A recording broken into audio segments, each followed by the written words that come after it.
ওকে, এর মধ্যে যে কোনো একটা স্পাইসি আছে। ও কেমন লাগলো তোমার? ঠিক আছে, এটা কোনো প্রবলেম নেই। তুমি কোনটা খাবে? প্রথমটা? না না না না, তুমি এইভাবে খাচ্ছ কেন? এটা একদম ঠিক আছে। এটা খাচ্ছে। এদিক থেকে ওদিক করছে। একদম ঠিক আছে। ইনি বিনি চিনি চপ খাই আমি ফিস্টেবল সব 1 2 3 4 খাবো আমি ফিস্টেবল এইভাবে মনে হচ্ছে নিশ্চয়ই খেয়েছে এটা দারুণ খেতে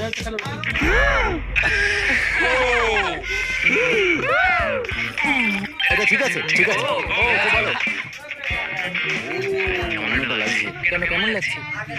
বুঝতে পারছি না। ওটা খেও না ওটা মনে হচ্ছে সেফ এটা আমার জীবনের সবথেকে কঠিন সিদ্ধান্ত। ও না ভাই, এটা ঠিক আছে। ও তুমি পারবে এটাও ঠিক আছে। না না না না না ও মাই গড এবার এটা খুব খারাপ হলো। 50-50 চান্স ম্যাচে।